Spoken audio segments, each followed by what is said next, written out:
Hello and welcome to another episode of The Living Philosophy. In this episode I want to give a broad overview of the theory of spiral dynamics. Now, what is spiral dynamics? Spiral dynamics is a developmental theory that works on the individual level and the cultural level.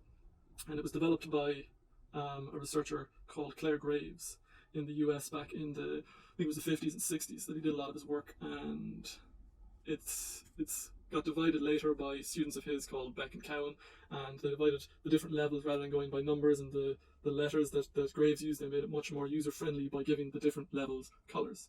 And so the different colours represent different stages of development, and they have all these different traits and all these different qualities that go along.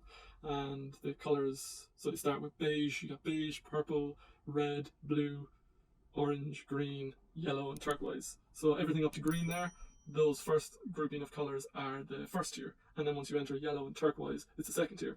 Now, Graves himself had only observed people up to level 7, up to the colour yellow, and he was excited about the prospects of a turquoise. And the way Graves saw it is that spiral can continue on forever. Now, Ken Wilbur came along later and said, no, there's a limit to it, and he kind of gave it based on his spiritual studies. I think another three or four levels after turquoise, culminating in abiding non-dual awareness, so enlightenment of a certain sort. And yeah, so he saw that was the limit of the spiral. But for Graves, there's what he'd explored, there's what he could see was happening in culture, these different collection of traits of individuals at different levels that he'd seen of development. And yeah, he was excited about a potential future. So I suppose just a little bit for a start on Graves' research. So the way Graves did his research wouldn't necessarily be considered so ethical today. He took new students to the university and he would sit down and interview them. So they'd be from different parts of the world or from different parts of the country, and he'd interview them and he'd ask them questions, figure out their value system, and he'd check in with them later in their university careers. And he started collecting data, started assembling, and he saw that people fell into different groupings. And he started to figure out what the common traits to those different groupings were and what triggered the growth in them or the change in them and how the values would change. So he did extensive research over many years at his university. And two of his students, Chris Cowan and Don Beck, took the system and they developed it more. They gave the colours, as I said, and they brought it to South Africa, and they played a large role in the de-apartheiding of South Africa under Mandela. So they were key in creating a language where people could speak, but not judgmentally and not based on colour of skin, but on what they call value memes. So each of these colours is a value meme. So they were able to talk about different, so there was the tribes people who would have been the level purple, there was the Europeans who were kind of the commercials, maybe living in blue or orange. So there's all these different groups at different levels. And so they used it in a practical setting as a tool for leadership and for diplomacy. And that was very interesting. They wrote a great book on it in the 1990s, and I've drawn a lot from that.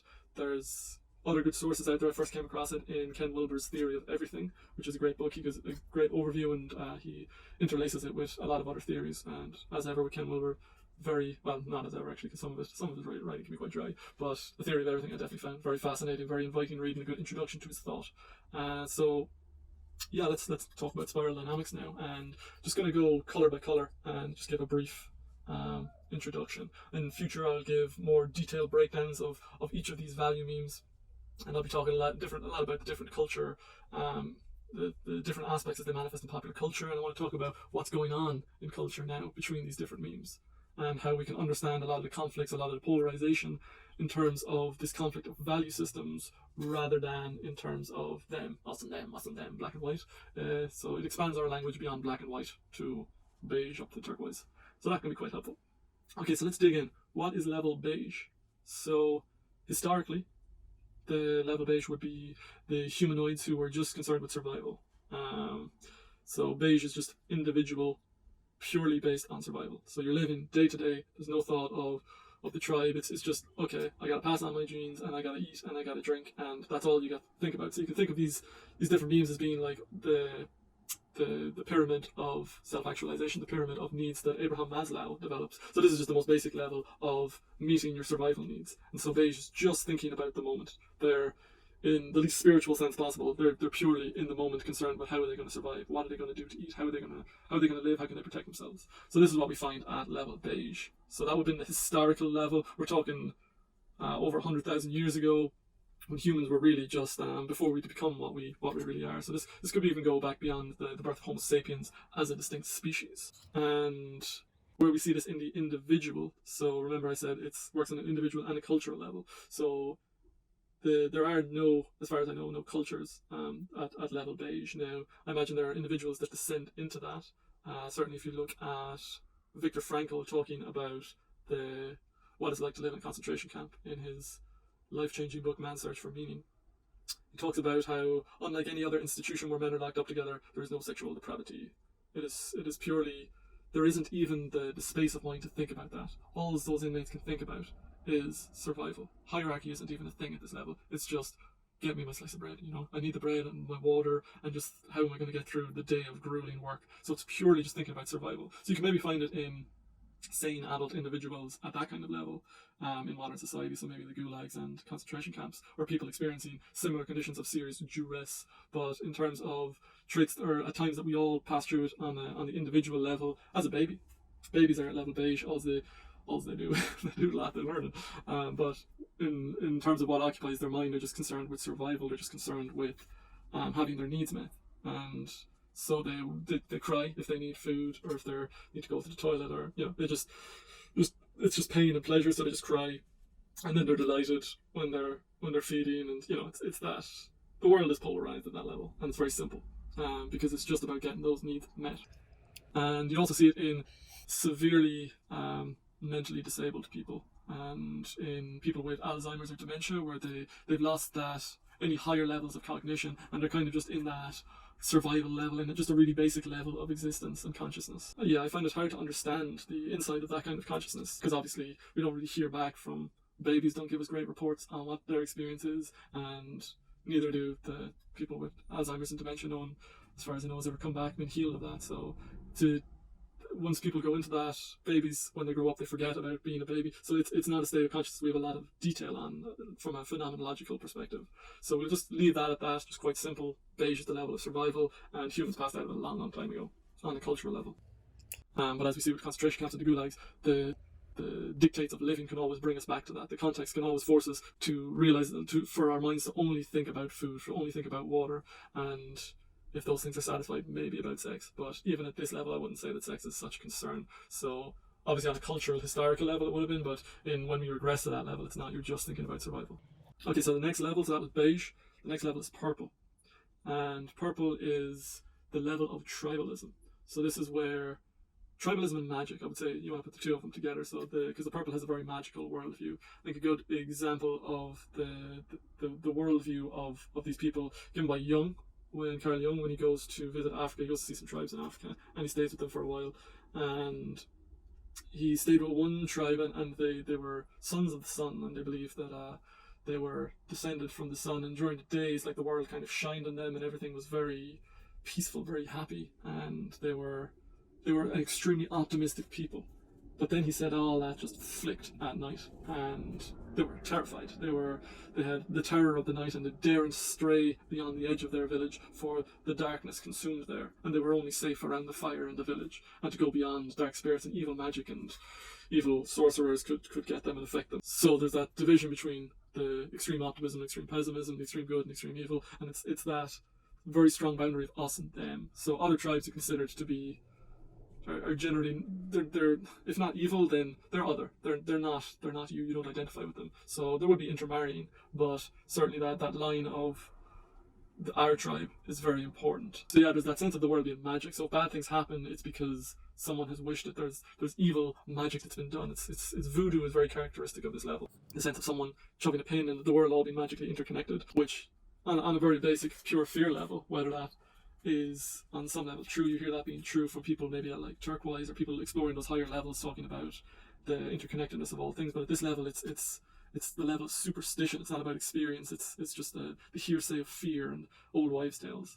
And so that's the purple level worldview. Now, the way the purple society is structured is that there isn't really any individualism. You're very much, identity is dissolved into the tribe. That's because it's almost a taboo to have individualism, because you have to follow all the dictates and rules of the tribe because of the incredible fear of magic. If you step one bit out of line, then you may trigger the anger of the gods. You may have broken a taboo, and by the laws of the universe, you've caused evil to come not just to yourself, but to your tribe. So there's a lot of fear with this magical worldview of things going wrong. And okay, so what is the hierarchical structure? So as an individual tribe member, when you look at what you should be doing and how your tribe as a whole proceeds, you've got the elders. So they're the holders of tradition. They're the older people of the tribe who will have the memory of how things were done by the ancestors, because this level purple is very much past oriented and looking backwards. So very much consumed with the past and how did the elders do it. And so that's what the elders are focused on, preserving that traditional, ultra conservative kind of society. So you've got the elders, they're one of the tripartite of the ruling. You've got the chief, who's the traditional, I don't know why I'm doing a pyramid, I guess it's Illuminati or something, but the chief is I guess it's the pyramid of things. So the chief is the top of the pyramid, maybe, or the bottom of the pyramid, probably the bottom of the pyramid. So he's the figurehead. He's the voice of kind of leading them forward. But he always consults both with the elders and with the third thing, which we'll come to in a moment. The third angle of the power structure of the tribal level. And so the chief is just generally he's the head of the tribe, and he's the one we go to. He's the face of leadership in the tribe. And the third aspect of leadership in the tribal level is the shamans. So obviously in a magic worldview, your shaman is very important. Shamans can heal you from the demons, and they can do exorcisms on you, and they understand the magic goings on in the world. And so that's obviously why they would be so important, is because they're tuned into that magical nature of reality. And so you get this is the triple structure, and what they say goes. And it's not that they're super free beings dictating to you, but the chief is subject to what the magical laws of the shaman says, and also to what tradition holds. So the chief, has got a very narrow path to follow as well. The elders is just a matter of keeping alive the ancient tradition and passing that on. So again, just following that. And the shaman again is held in by all the taboos and tradition, and it lives equally in a magical world. So that is the nature of the tribal level. Now, a couple of bits of theory on spiral dynamics before we move to the next level, which is red. So I guess the first thing to say is that there is a sort of a crisis or a resolution that causes you to move from one level to another. So with beige, once the needs of the belly are met, once those basic survival needs are met, purple begins to emerge. And so that's like the fulfillment of that level leads to the emergence of purple. Once purple has kind of been either perfected or endangered, then red emerges. So something causes instability, which causes it to shift. So maybe things get so good at purple that you go, well, I don't know what you're talking about with these taboos. Like, there hasn't been plague, there hasn't been any deaths in like 50 years. I can't remember any, so I don't know what you're talking about. So if you had a particularly good stretch where things don't seem to be going wrong, you might begin to question the elders, the structure and the traditions. Whereas if life is bad, as you can see in like the Old Testament, whenever anything goes wrong, it's because they weren't praising Yahweh in the right way or exactly as he wanted. So you can always find a kind of a confirmation bias for those theories of the tribe. And so if you get a good enough stretch without any bad things happening, that could lead to the individual consciousness of red kind of slipping back in. And that brings me on to the second part of theory that I want to talk about before we go into talking about red. So red is an individualistic level, and purple, as we've seen, is a very tribal, very socially oriented level, but beige is again very selfishly oriented. So that's kind of like the reptilian brain. It's kind of like the level of just bare survival. And so at beige, you're just thinking about yourself. You're thinking about your personal survival. And then at purple, you bond with the other, you bond with your community, and the community becomes all important, and there's the tyranny of the community, and there's no individualism, and you gotta toe the line and just do what the tribe says. And then, as I've said, once you get to the level where those needs start to be met, or there's a particularly good streak, or alternatively, there could be a crisis, where the purple is proved to be the leadership proves to be so useless that it triggers the evolution. But you'll notice that it's like the strands of DNA. The fact that the DNA double helix has two strands that spiral up, and we could call these two strands the individualist strand and the social tribal strand. So you've got beige, you've got red, you've got orange, and you've got yellow on the individualistic one, and then you've got purple, blue, green, turquoise. And so they just kind of intertwine with each other, and you're bouncing back and forth as you're developing up the spiral. And so you'll notice as we go from level to level, as we go from purple to red, that it shifts from being about the tribe, that there's a rebellion into I want to look after myself. I want to express myself, and I want what I want from the world. and then at blue it'll move back to, oh no, we must do what the tribe says, we must. So it's sacrificing self or expressing self. So at beige, it's just express yourself in order to get the goods for survival. At purple, it's about sacrificing self in order to have the safety of the tribe. But now at red, we get express self at any cost. And so red is the next level. So let's explore red now. And red is the color of, we'll say, the ego. So we're moving up the chakras here, and we've come to, I guess, the solar plexus at this level, which is the what is that? The Muladhara chakra. So we've moved up into the level of self-expression, the level of this is what I want. And that doesn't really happen at beige, because beige is more living instinctively, reactively. But so this is the first level where you get this sense of an I, here am I, and here's what I want from the world. And so red has no consideration for others and will just do whatever the fuck they want. So you can see red showing up in warlords around the world, warlords who will just kind of do whatever they want and kill or steal or maim, and there's no real ethical or moral code. They just do whatever they want because they're driven just by personal desire, and they're not curved by societal, by the laws of society. There's no curving of their will. So it's just pure will, what they want, and driving for that. Yeah, that's kind of what red looks like. You can see maybe Genghis Khan would be a good example of red, and other examples of red. Could you see red in the youth, in the gangs? So in the gangs gangs around the world of young people who have no authority to guide them, and so they get initiated into these gangs, and quite often initiations involve doing something terrible like killing your sister, killing your mother, or there's things like that, because it's about burning your bridges behind you and becoming fully a member of that gang, and you fully subject yourself to that, and it's brutal. Red is brutal, and it's a tough level to live at if you're not the top fish. And if you're the top fish, you better not have any scruples, because there's another one coming behind you who will have even less scruples. So it's a world without laws, and it's a scary world to live in as red. And yeah, it's because the thing about expressing yourself, yeah, that's fine, but then you're always going to run into other people who are trying to express themselves, and that's when it gets really brutal. So obviously the pure example of red is the person at the top of the hierarchy, and everyone serves them and fawns on them. And the pattern with red is that everyone is brutal to the people below, and they're sycophants to the people above. So they subject themselves to the people above, and they're weak and whimpering to the people above, but they're powerful and maybe cruel to the people below them.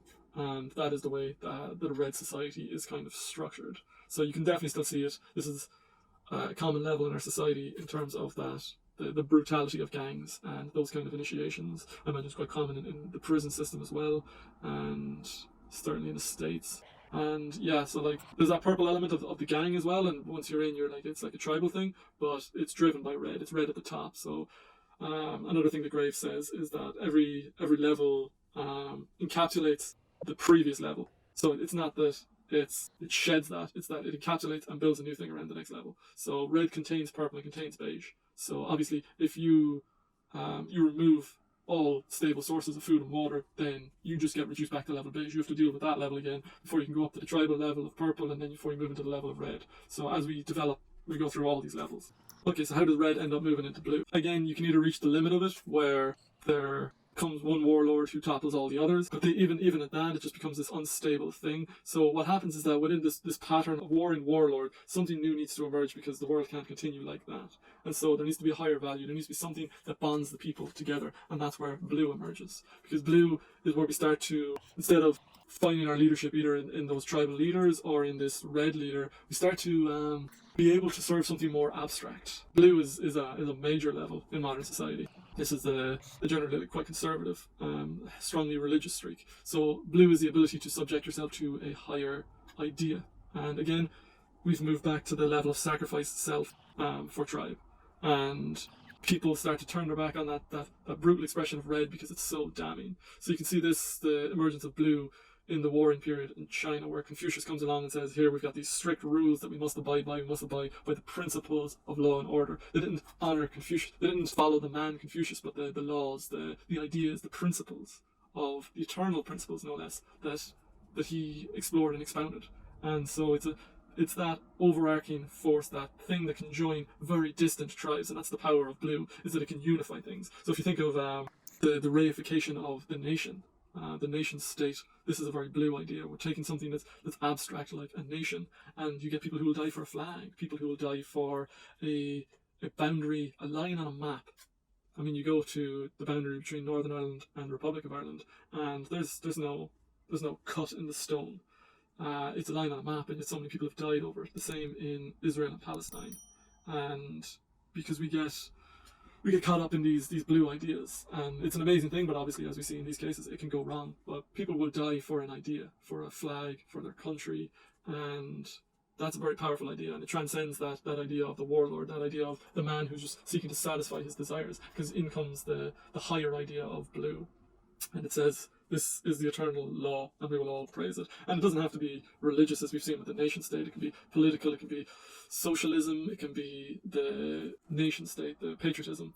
It can be all the different religions as well, and that's important, is the idea of God, the idea of the Christian West, and how Europe was joined by the Catholic Church, and while it didn't have the temporal power, it wasn't like ruling them all. It was the thing that joined them, and it set a basic standard for law throughout the Christian kingdoms. And the same in the Arabic East, in the Islamic East, I should say, that the laws set down by Muhammad, or that were revealed to Muhammad in the Quran, set the basis for law throughout the Islamic world. And Confucius did the same in China. So the emergence of blue is the emergence of this overarching thing that can join all the tribes together under one banner. Or even if they're not joined into one cohesive unit like a nation state, they can be joined into something that's subjected to a common law, so that there's more of a respect for each other. And this is the emergence of law as a written thing, rather than just as something improvised and at one man's whim. So this is where the law becomes written in stone. This is Moses coming down with those tablets. So blue is a massive step forward, and really the foundation of this massive society that we have, because we have got this respect for law and order that you don't really have at red, and is very... It's not formed at purple, because those aren't really laws. It's kind of the shaman and the elders trying to grasp at things. But blue has finally set something in stone, and it's unchanging, because God has revealed it once and for all, and we live by that. We live by that code. These are the laws. So very powerful with blue. But at some point, blue, like the other levels before, is the victim of its own success, and we see this happening in Europe as the nations get richer in the Middle Ages, and they get richer and they start to get more connected. Certainly you can see the Arabs bringing so much wisdom and knowledge, kind of unifying the Europeans under Charlemagne, and then from there the development of the universities and the importing of Aristotle thanks to the Arabs, and then you get the Renaissance happening. And so what happens with blue, it decays. It loses its strength, because blue says this is the way things are forever, and that's what gives it the strength to unify tribes and to keep those laws forever. But because it's so rigid with that, what you find is that Galileo comes along and says, hey, I know you say in the book that this is the way the universe is arranged, but I can see that the way the stars are moving, see the way the planets are moving, you're way off. And they go, no, don't believe the truth. So they believe they have a monopoly on the truth, and that the truth was in the book, whereas the dawning of orange starts to say, wait there, no, I think we observe reality. We can see that. So this is the spirit of questioning that authority again. And the blue has created a stability in society that orange is the fruit of, almost. That like blue, through its discipline, through its laws, through its orders, it makes such a safe world that, again, it's safe to express ourselves. It's safe we move back from the rigidity of sacrificing self for others into expressing ourselves with orange. And you can also see this in the historical things of ancient Greece. Was the strong discipline of blue enabled them to defeat the Persian Empire. And with Rome, they would have been a small blue community of farmers, and that's what made them such amazing fighters, just like the Greeks. They fought side by side, they fought like a family, and incredibly disciplined. And they were just farmers, they were small tribal people, and then they just ended up conquering more and more. There's small tribal people with that overarching. They had their laws, they had the republic, they'd evolved out of they'd gotten rid of their monarch Tarquinius after some nasty incidents, but the original Brutus cast him out back around 500 BC, and the Roman Republic was formed. And over the next 500 years, that tribe grew and the blue turned to orange once you had this republic that was covered, sprawled over so many countries and over continents. And it was an incredibly powerful force, and so much wealth came into Rome. And where does that wealth go? Well, it goes to the people who've kind of at the top, and just over time this wealth distribution emerges, where you've got the super rich 1%, I guess, and the denizens down the bottom. And so that is an orange society, because you've got the cosmopolitan, the multicultural values, and that is another aspect that leads into the development of orange. So let's start to look at orange then. So where blue is all about the way, there's one truth. Orange says, well, there's a few ways to get there. We're not looking for the way, we're looking for the best way. And so implicitly understanding that there are many directions to get to the goal and trying to find the best one.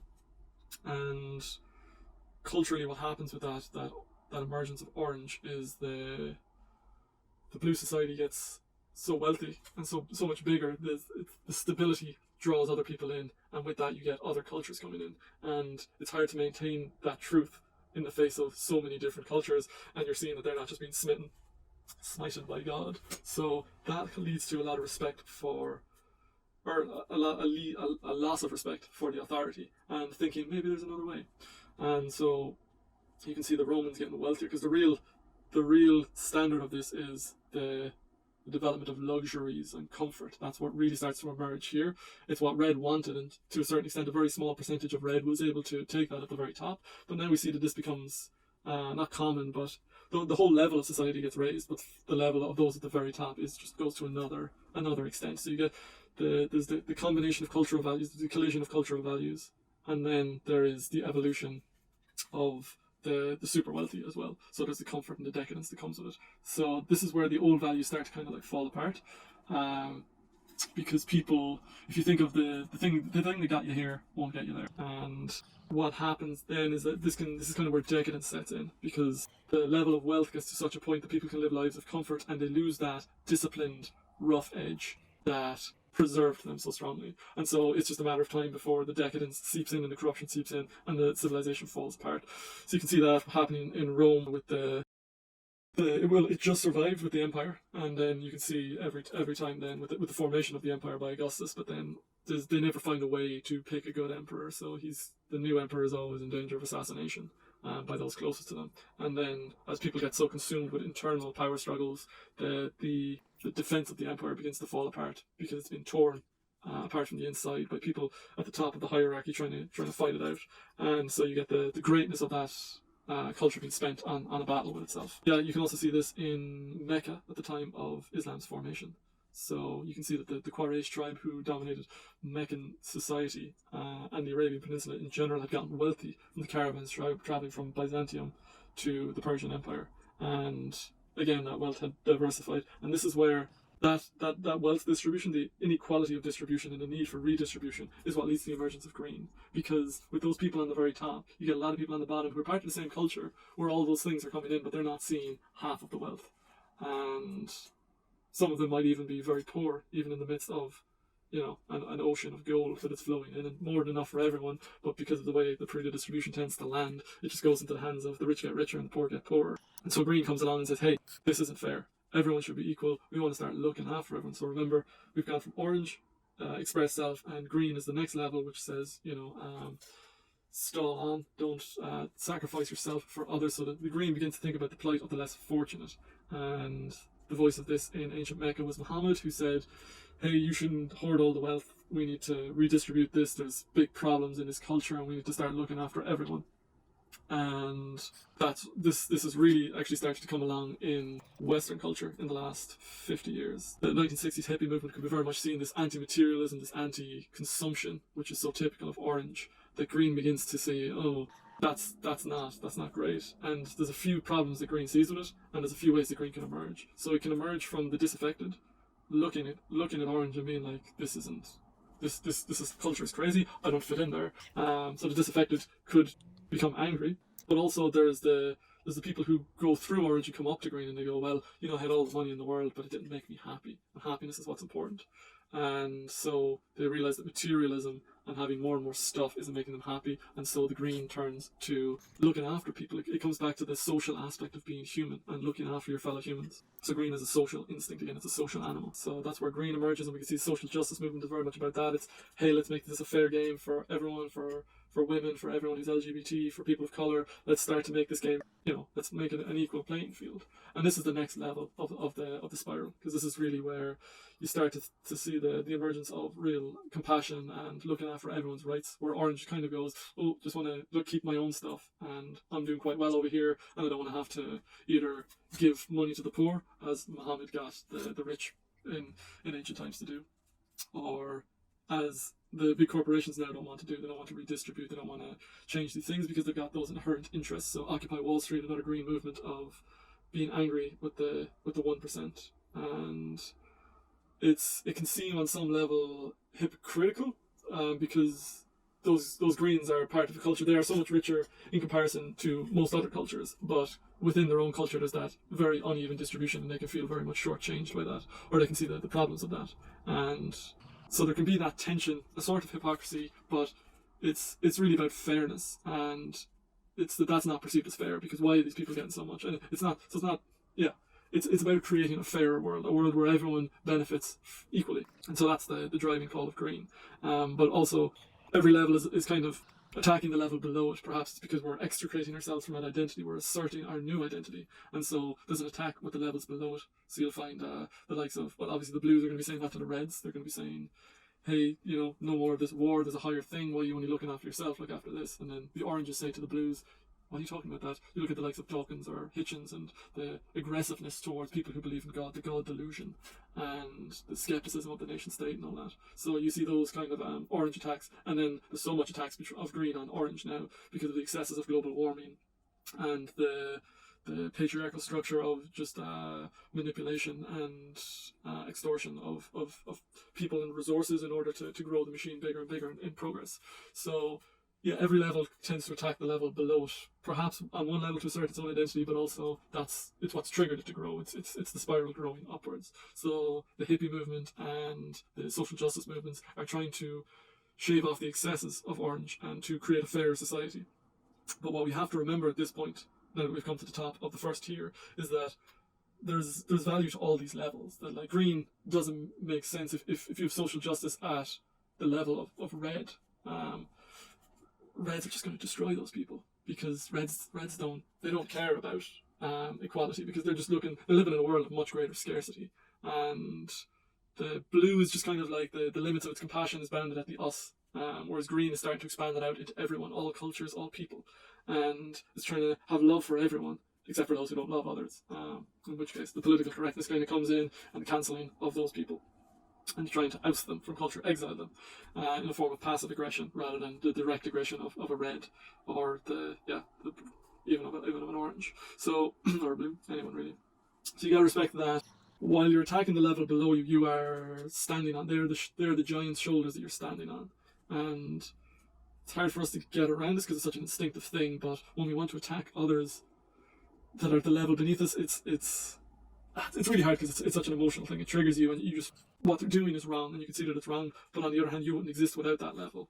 And so it's this constant thing of one level building on another, building on another, building on another, encapsulating the previous one and trying to fix the problems with the previous one. And that's where we see the emergence of tier 2. And so all the colours up to now are tier 1 colours. It's the first octave of the spiral.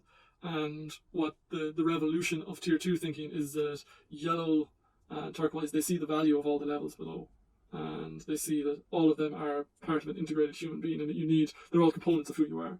And so yeah, you can't live without those previous levels. So I think it's important to appreciate that. And once you move into yellow, it is that sense of, okay, yeah, these are different things that are important in different contexts, and there's an overlapping between them, and we need to not just serve the demands of social justice or of faith to a higher truth, or to the expression of self that comes with red and orange and beige. So yellow begins to integrate all these things, but yellow also begins to see, because it's looking at all these other levels, in some sense, for each of these other levels, life is very simple. It's black or white.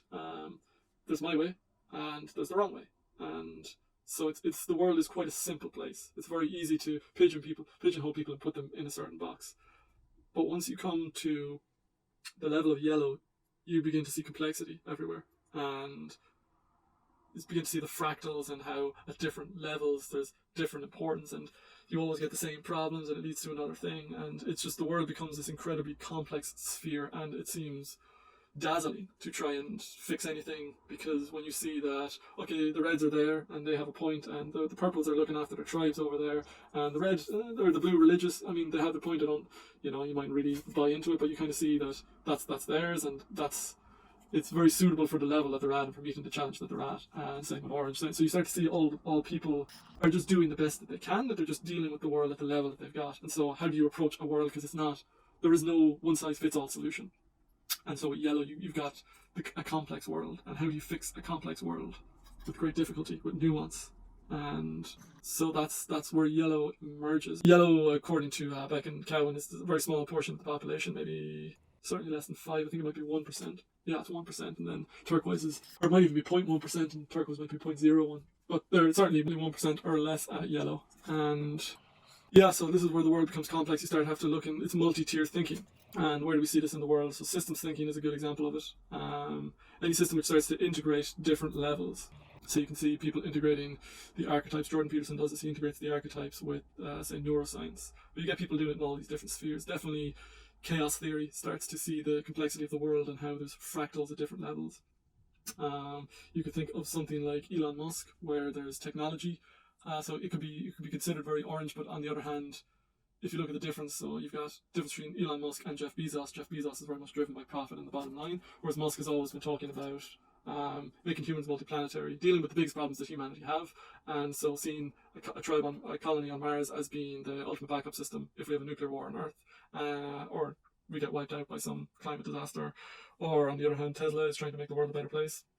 In terms of technology, the biggest problem is like global warming, so let's try and turn the world green by working on vehicles that are electrical and also on creating fantastic batteries so that we can make the world solar. And then he's got Neuralink, which is working on the problem of AI and how humans can survive the potential danger of AI. So there's a lot of big problems that he's wrestling with, so you can see that as being at a yellow level, as being extremely complex problems dealt with nuance. Yeah, so that's what I would consider to be yellow. I consider him a good example of yellow. Yellow, again, is an individualistic. It's a thinker. It's looking at a very complex system. But then you can move towards turquoise. And turquoise is a tough one to talk about. There's so little of the population that are at turquoise, and it's very hard to know really what it is and whether people are at turquoise or levels above, because it gets very...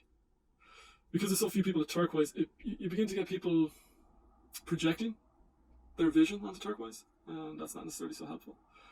So I won't say too much about turquoise, except that you can maybe, in one sense, think about it as Gaia, as the connecting of all consciousness. So you move beyond just seeing as the discrete complexity into seeing the conjoined complexity, and the how everything is joined into one, and that's the ultimate global kind of consciousness. So yellow could become like the self-actualization, and turquoise becomes global actualization, the level of global interconnection. So yeah, I think that's about as basic an overview as I can give. It's turned into a very much longer overview than I expected, but I hope you've gotten some value out of it. I hope that clears up what spiral dynamics is and gives it a good introduction. And as I said, I'll be doing videos on each of the individual levels, so this is just meant to give you a kind of brief introduction to the different levels and the system itself, for future, for reference. So I might come back to this and give a more detailed and more nuanced view of it later. There's so much information and so many different perspectives that it's hard to really capture all the different aspects of it, but I hope that's given you a good introduction. If you like this video, please subscribe to the channel, and yeah, give us a thumbs up, and if you have any thoughts, questions, feedback, insights, leave a comment below. And yeah, thanks for watching. I hope you've enjoyed the video. Hope it wasn't too overwhelming, and I hope that I did a good job of at least sparking your curiosity. Yeah, hope to see you in future videos. Thanks for watching.